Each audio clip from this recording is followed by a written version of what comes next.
Hello guys, welcome to my channel. Today we are going to be discussing Aurora Rising.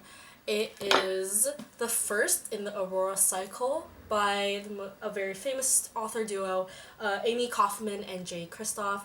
You might know them from the Illuminae Files series, which I myself have not personally read, but I've heard really good things about. So let's get into it. I want to get the pros out of the way first because I have a lot more cons than pros. Spoiler alert.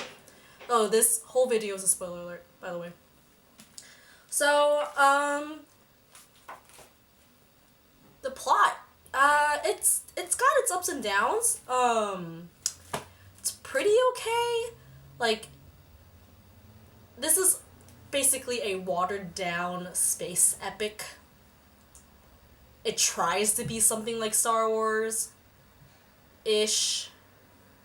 It's got mystery, little bit of mystery.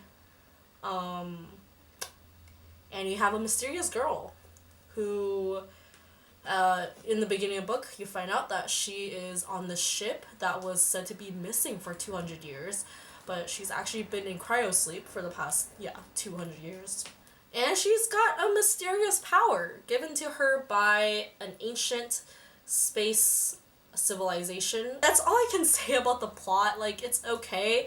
I have, like, some gripes with it. So, Aurora, when she's unconscious, she manifests, like, powers and, like, knowledge and stuff. And she has visions of the future, and it's really convenient every single time they're like, oh, we don't know what to do next. She goes like, oh, I have a vision. Or there's like a point where she gets knocked out and then she says stuff. She tells them their next location, where to go, and that's it. Like, every single time she literally magically has a solution. I'm not to say that like characters cannot be plot devices, but the way that she is one, it's like, it's kind of lazy. I feel like they couldn't really, why couldn't they put in like a scene or two where they're researching and just going like, oh, where do we go next? Where do we do this? What about this? Or someone else suggests something, you know? And that would have been great. But no, they just had to have Aurora do literally everything. And it's only like at the end of the book, which, okay, I have to say, everything good happened near the end of the book when it could have been better if it was just like consistent throughout the book. I'll get into that later. Yeah, she says like, oh, I'm done being the passenger. I want to be able to take hold of my own powers. So she does. She gains control over her telekinesis, her power that she mysteriously has. And it doesn't really it's not really explained how she comes to like control it. It just says like, oh, something shifts within me. It's fine, whatever. We don't need to have like clear explanations all the time, but it's kind of weird how it only happened at that one moment where it's like the most convenient to happen. The plot isn't like the worst part of the book. The worst part of this book actually is Kat. Kat is the ace. She is the pilot of the team. She's a tomboy. She's a smart mouth, and she has no personality. When I say that, is that being like cursing and saying bloody hell and like being sassy is not a personality trait, okay? Because all of it, every single mention of Kat, every POV chapter of Kat is her angsting over Tyler not wanting to be with her because it would be a mistake and leaders don't date their subordinates or whatever bullshit, and that's it. She's really hung up about this though, and this event where like he and she talked about like, you know, possibility of being together happened like a while ago before the book even starts. So we don't get that kind of like, we don't get to read the progression of the relationship. We don't get to read about how she fell in love with him or how he is in love with her. We just get like the present. We don't get like how everything develops. So as readers, I feel like we don't really get an emotional attachment to Tyler and Kat.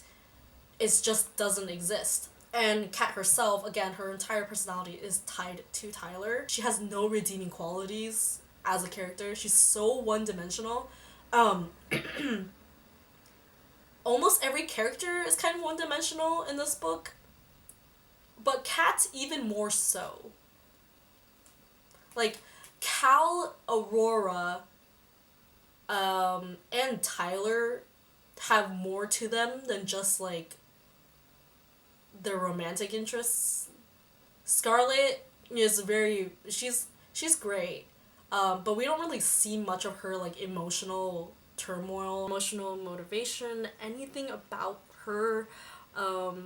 Besides that, she's beautiful and she's very understanding, and I'm gonna just say she's a great character, but we don't get a lot from her. Same goes for Finian. We kind of get, again, towards the end of the book, we get him talk about, like, his life and how his disability made him, like, shunned by his people and by others. And he kind of forms this emotional bond with Scarlet when he talks about it. So I did like that part of their relationship, but that's about it. We don't really get a lot of depth to him.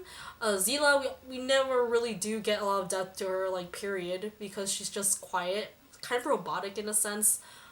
She's the brains, and she has not a lot of personality. She just likes shooting her guns a lot. And I think she might be written as to be, like, someone that's on the spectrum,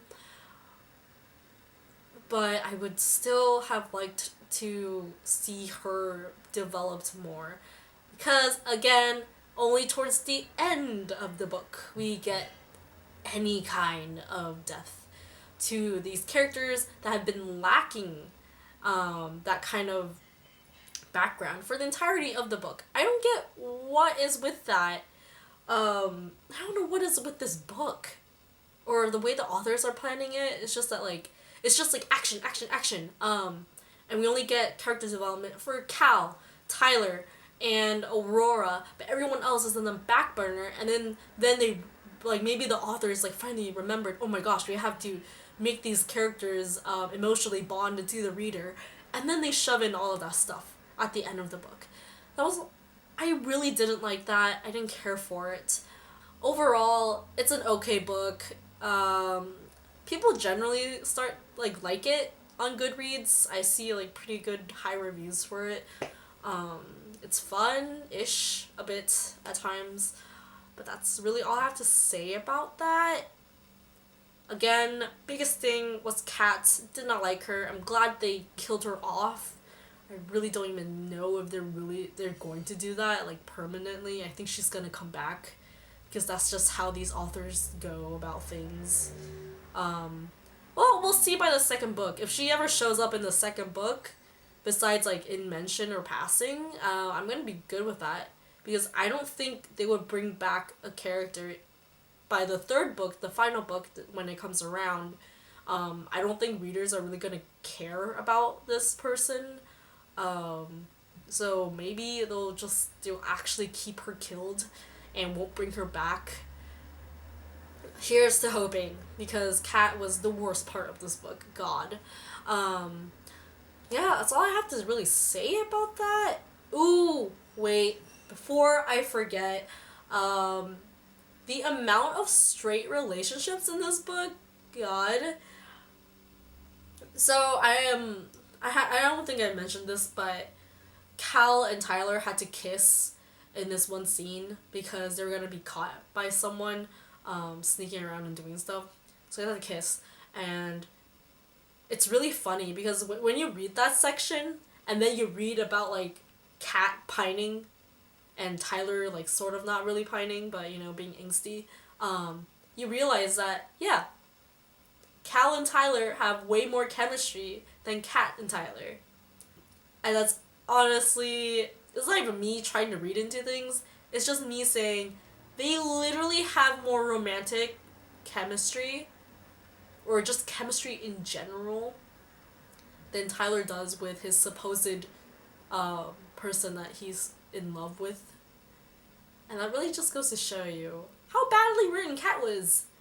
Okay, so that's enough of me complaining about Cat. Because I know this entire video is just me complaining about cats. Oh my god. Overall thoughts. This is a 2 out of 5 star book for me. Did not hit everything completely. I found myself skipping pages, particularly Cat's pages, because again, it was just like a lot of action and like, you know, things aren't gonna be bad at the end, so you're just reading. Not a lot of things happen. Like, things happen, don't get me wrong, but at the same time they don't. Like, it's a little bit boring.